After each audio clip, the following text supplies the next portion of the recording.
connaît désormais les deux autres finalistes de la NBA Cup.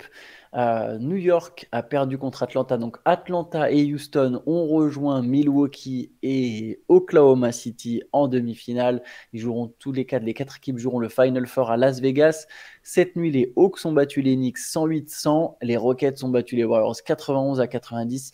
Est-ce qu'il y a un match par lequel tu veux commencer, Shai? Ah, le plus chaud, celui qui s'est fini le plus tard, avec un finish totalement improbable et qui a totalement fait dégoupiller Steve Kerr après. Ouais. La défaite des Warriors contre les Rockets, les Warriors qui avaient. Alors, j'allais dire, ils avaient le match en main. Ils ont remonté 15 points d'écart quand même, donc ils n'étaient pas sereins sur le match, hein. Les Rockets n'ont pas techniquement volé le match.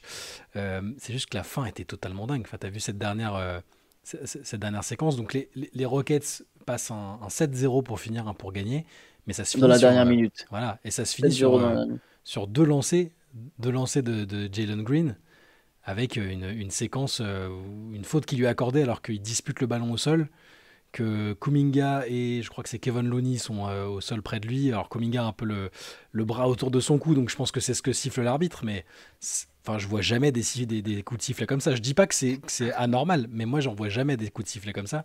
Et Steve Kerr, après, il a totalement, enfin La, pas totalement vrillé, la- mais la tête de Steve Kerr est assez incroyable. t'as vu ce qu'il a dit après? J'ai la déclat de côté si tu veux. Ouais, vas-y. Il a dit: J'ai jamais vu une faute comme ça sifflée dans une situation de jump ball à 24 mètres du panier et avec le match en jeu. Peut-être à l'université une fois il y a 30 ans, mais j'ai jamais vu ça en NBA. Je ne comprends même pas ce qui vient de se passer. Des gars qui se jettent par terre pour récupérer un ballon et tu vas donner deux lancers francs qui vont déterminer le résultat du match. C'est Donnez-leur un ça. temps mort, c'est tout. Et laissez les joueurs décider du résultat. C'est comme ça qu'on arbitre. Surtout que le match a été un vrai combat de lutte. Ils n'ont rien sifflé. Steph prend un coup sur le coude sur un jump shot, no call. Et après, tu siffles ça pour décider du match. C'est une industrie à 1 milliard de dollars et il y a des boulots qui se jouent ici. Je suis abasourdi. Bravo aux Rockets, ils se sont battus, ont super bien défendu toute la soirée.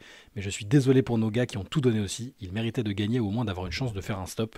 On nous prive de ça à cause d'un coup de sifflet qu'un arbitre d'école primaire n'aurait pas fait. J'ai les nerfs, je voulais aller à Las Vegas, on voulait gagner la Cup, et on n'y va pas à cause d'une loose ball foul sifflée à 24 mètres du panier avec le match qui se joue. Jamais vu un truc pareil, c'était ridicule, merci. Voilà. Non, mais c'est vrai que c'est incroyable de donner deux lancers. Bon, après, ils ont appliqué le règlement, ils ont déterminé qu'il y avait faute. Les Warriors étaient dans la pénalité, et du Mhm. coup, bon, bah, il y a deux lancers. Mais c'est vrai que je suis assez d'accord avec sa théorie de bon, tu donnes la balle à Houston, tu vois. Mais je sais pas, est-ce que qui aurait eu, il y aurait eu un. Il y aurait eu Bah, un. bah, Enfin, il n'y aurait pas eu balle à Houston, en fait. Il y aurait eu tu peux un accorder le entre temps deux. mort. Green demande temps mort, tu peux accorder le temps mort à Houston. Tu peux. Ouais, et juste tu leur rends la balle. Enfin, et du coup, ils ont Ouais. la balle et ils ont 3 secondes pour mettre un panier, quoi. Après, c'est pour ça que je dis que j'ai jamais vu ça siffler, mais par contre, il y a Kuminga, je comprends absolument pas pourquoi il se fait une espèce de headlock sur.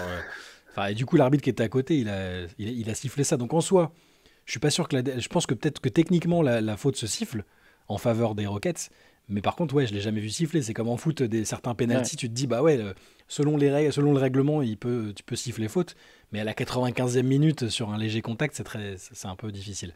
Toujours est-il que les Rockets sont en demi-finale de la NBA Cup et que les Warriors se sont un peu cagués sur cette fin de Ouais. match. Après, voilà, ouais, parce que les Warriors avaient d'autres occasions de tuer le match, hein. Stephen Curry, il Ouais. rate un panier à 3 points, une tentative à 3 points. Il y a une balle perdue de Draymond Green sur la fin. Dans la dernière minute, tu l'as dit, ils avaient 6 points d'avance. Il y a un 3 points de Fred VanVleet. Il y a un panier d'Alperen Sengun qui finit avec 26 points, 11 rebonds, 5 passes, 3 contre.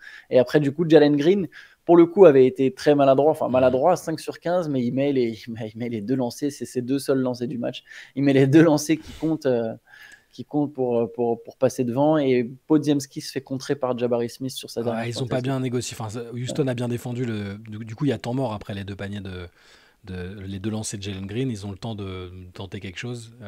Et en sortie de temps mort, ils n'ont pas du tout réussi à déclencher. Podziemski prenait un tir qui était de toute façon ultra galère. Donc ouais, les Warriors n'iront donc pas à Las Vegas. Et Houston, du coup, jouera à Oklahoma City. Dans l'autre match, les Hawks ont fait la surprise. Trae Young aime Ouais. bien le Madison Square Garden et a encore pu chambrer la foule, ses adversaires, etc.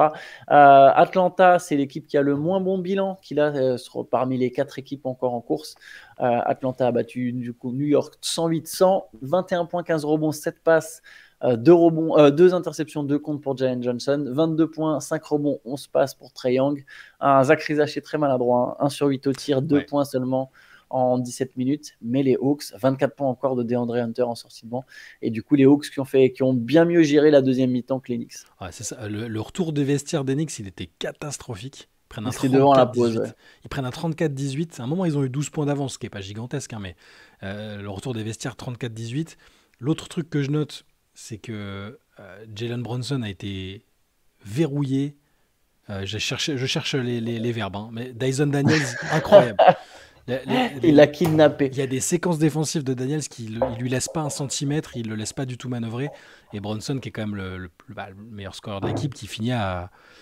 Il fait quoi, 5 sur 15? Ouais, 5 sur 15, 14 points. 5 sur 15, il a pas été influent du tout. Alors 4 fait 19 points, 19 rebonds, mais les Knicks, la deuxième mi-temps. La deuxième mi-temps Kata, et à côté Atlanta qui a joué ça comme un match de Coupe de France, c'est un peu le principe de la NBA Cup, et qui a bien tenu le choc. DeAndre Hunter excellent, peut-être aussi pour compenser le match difficile de Zachary Rizaché. Tu l'as dit, Jalen Johnson et Trae Young, c'est un peu son jardin, le Madison Square Garden, dans les matchs qui comptent, c'est vraiment chez lui. Atlanta qui jouera à Milwaukee au prochain tour. À un horaire très abordable, si je ne dis pas de bêtises, je crois que c'est samedi à 22h30. On peut enchaîner un peu avec Jimmy Butler, du nouveau sur Jimmy Butler. Ouais. Alors, commencer par son agent. Il faut savoir que Shams Charania a quand même cité directement le nom de l'agent dans ses papiers, parce qu'il y en a plusieurs maintenant, ce qui est rare.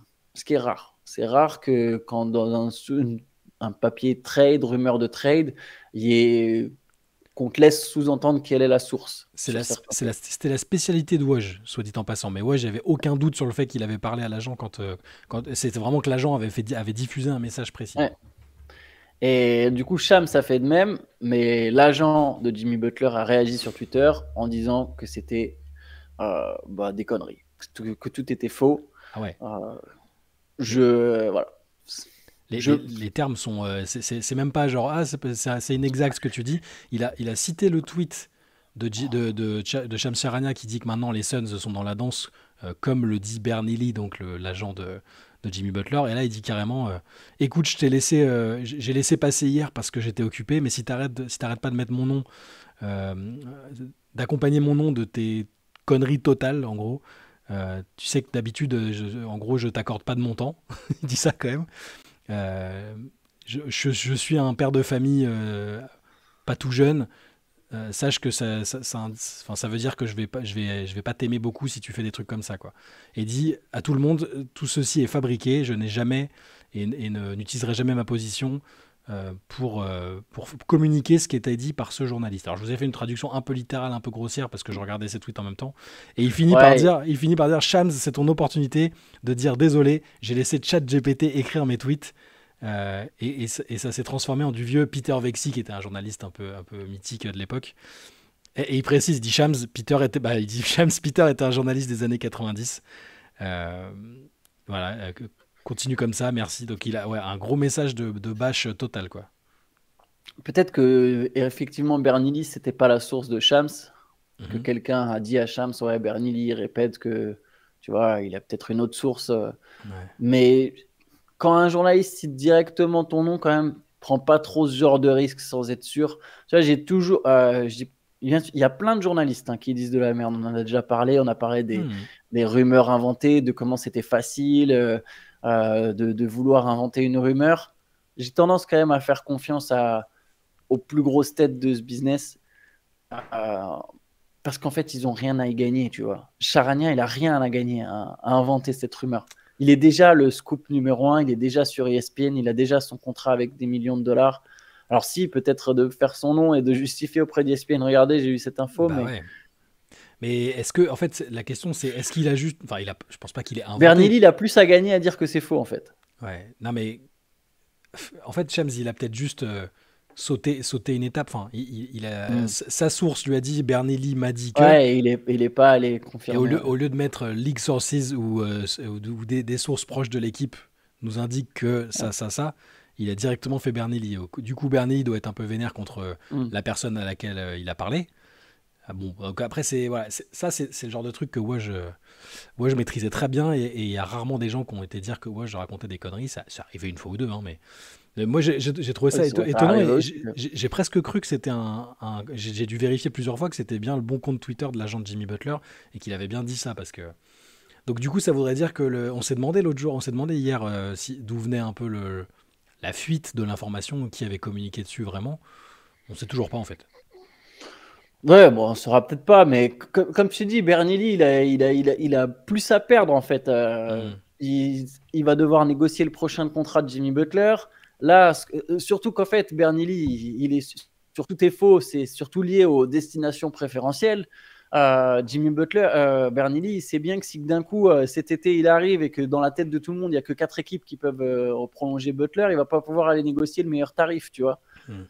Et Bernilis, ses commissions, elles dépendent du montant aussi qui est signé par Jimmy Butler. Donc oui, forcément, je pense qu'il n'a pas envie que directement être cité comme ça. Mais Mais il prend le temps de l'attaquer personnellement quand même, tu vois. C'est pas genre juste, c'est des conneries totales, j'ai jamais dit ça, point barre. Là, il fait 4 tweets pour dire, mec, ouais, alors, en plus, t'es très jeune, t'es pas cultivé, tu connais pas un tel. Je sais, il bon, a 7000 followers sur Twitter. certes. Shams, il doit en avoir 4 millions. J'exagère, mais... Non, mais je dis pas que Non, ça. mais, attention, hein, c'est pas un jugement de valeur. Hein. Je vais en avoir 900. Tu vois, c'est absolument pas ça que je veux dire. Ouais. C'est dans le sens... comme tu as dit, il est peut-être vénère qu'il y ait un truc qui soit pas passé comme Hmm. il le voulait. Soit il voulait que Shams vienne directement lui parler, soit il voulait pas qu'il y ait son nom qui ressorte directement. C'est l'agent de Lillard de l'année dernière qui avait eu des soucis, non? Quand il avait communiqué des trucs.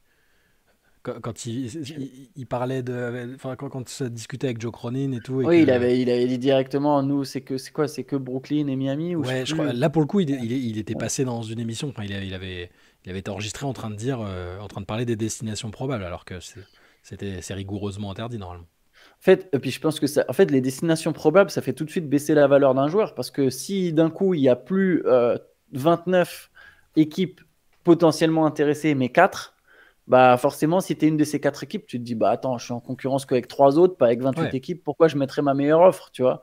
Pourquoi je mettrais le paquet pour un joueur qui, de toute façon, ça a été un peu le raisonnement de Miami avec Lillard et ils ont perdu. C'était de se dire, bah de toute façon, il va aller chez nous. Donc, bah non, on va pas te donner ce que tu veux. Il veut venir chez nous. Donc, prends ça Ouais. et ferme-la, tu vois. Donc, bon, moi, je pense quand même qu'il y a vraiment une volonté à la fois du Heat de transférer Jimmy Butler et à la fois de Jimmy Butler d'être transféré. Est-ce que ça ne veut pas dire pour autant que ça se fera? On a expliqué dans le CQFR d'hier pourquoi c'est très compliqué de mettre ce trade en place. Mais bon, je pense pas que cette rumeur, elle sorte de nulle part non plus, quand même, de la part de Mais du Charania. coup, parce que là Bernier, il a réagi au moment où Shams a parlé des Suns. Parce qu'avant, il avait pas réagi. Oui, Il dit Jimmy lui-même, Butler. j'avais pas le temps de te répondre, machin. Donc, ça voudrait dire quoi que les Suns, on les avait évoqués, mais ça nous paraissait très compliqué quand même. Bah, c'est simple, oui. Donc oui, effectivement, on peut revenir sur cette nouvelle news de Charania qui dit qu'il y a une quatrième équipe au final qui a les faveurs de Jimmy Butler, selon ce que dit son agent. C'est comme ça que Charania le tourne Mhm. dans les cercles proches de la ligue. Ça se trouve, tu sais, Charania, il a 3 GM qui lui ont dit, ouais, Bernie Lee nous dit qu'on veut que Butler il veut que tel ou tel truc. Hein. Mais bref. Euh, donc cette quatrième équipe, c'est Phoenix. Phoenix, on le sait bien, aujourd'hui, c'est une équipe qui a 3 stars et qui a plus d'assets de draft. Donc le seul trade possible, c'est Bradley Beal qui comment dire, retire sa no trade clause et accepte d'être transféré. Sinon, c'est impossible de le Alors, faire autrement. en y réfléchissant, quand on le disait l'autre jour, on disait, mais bon, il a une autre clause, pourquoi il se barrait? Miami, c'était la destination qu'il voulait à la base. Mais moi, ce que je comprendrais pas, c'est pourquoi Miami voudrait Bradley Beal. Ah oui, voilà, c'est autre chose. Pourquoi Miami veulent Bradley Beal qui a un contrat plus long que Butler, plus élevé et qui a une no trade clause. Hmm. Bah, du coup, il la retire. Mais tu vois, après, tu as un Bradley Beal à 53 et 57 millions. Pourquoi Miami fait ça? C'est du suicide. Tu vois, Hmm. faudrait que. Si les Suns avaient mis 4 pics, mais ils ont plus de pics, tu vois, ils ont plus de pics. Donc pourquoi tu fais ça? Je vois absolument pas. Sinon, il y a un autre monde. Hein. C'est Nurkic, Grayson Allen et Royce O'Neal. 3 joueurs. Et attends, Wouh. est-ce que ça suffit? Je crois que ça suffit même pas. Mais peut-être il faut en mettre un quatrième. Il faut mettre 4 joueurs contre 2 joueurs. Donc Butler et un autre joueur du 8. Et Mais Miami, bon, quel, et quel là, du coup, intérêt pour Miami. Miami? Bah, non, il n'y en a pas. Nurkic, O'Neal et qui tu m'as dit? Allez, Okogie, O'Neal, Allen, Nurkic. Non, il faut mettre un joueur intéressant. On va mettre Ryan Dunn. Ryan Dunn, Grayson Allen, Royce O'Neal, Jusuf Nurkic. Si tu as Dunn dans le trade, bon, voilà, ça peut éventuellement, Miami peut se dire, il y a un jeune et trois joueurs de complément qu'on va de toute façon refourguer ailleurs à un autre moment. Tu vois, Nurkic, on va le retrader. Allen, on va le retrader. Royce O'Neal, bon, ça colle plutôt bien avec Miami. Grayson Allen, pourquoi pas aussi en sortie de banc. Mais pareil, là c'est limite, je vois pas pourquoi Phoenix fait ce trade.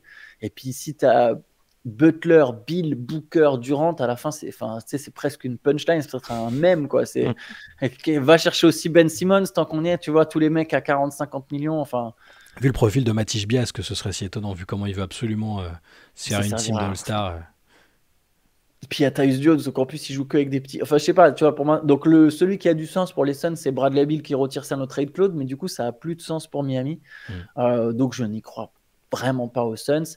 Parce il y a Mark Stein aussi, un autre insider très sérieux, très fiable. très fiable, qui lui aussi parle de ces rumeurs, tu vois, comme quoi, à mon avis, quand même, elles existent.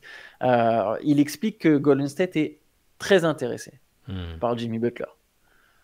Donc, c'est ce que. Donc, pour lui, carrément, Stein, c'est le best bet. Encore plus que Houston. Il pense que Golden State est l'équipe. Et il dit que même pour Houston, il va même plus loin. Et il dit qu'il y a peu de chances que Houston fasse un trade pour Butler. Ok. Ouais. Après, si vous voulez réécouter les packages qu'on proposait, vous avez soit la late session qui sera en rediff en fin d'après-midi, sinon il y a aussi le CQFR d'hier. De toute façon, on s'était penché dessus, mais ouais, c'est cette espèce de l'équipe qui vient se rajouter. Enfin, Phoenix, je trouverais ça, je trouverais ça fou. En fait, je comprends pas. Et en même temps, avec le profil d'Ishbia qui veut absolument dépenser et montrer tout de suite que l'équipe est compétitive avec une fenêtre très très courte. Mais par déjà contre, trop dépensé, là. est-ce que à l'époque, quand Bill il voulait Miami, est-ce que Miami voulait Bill aussi?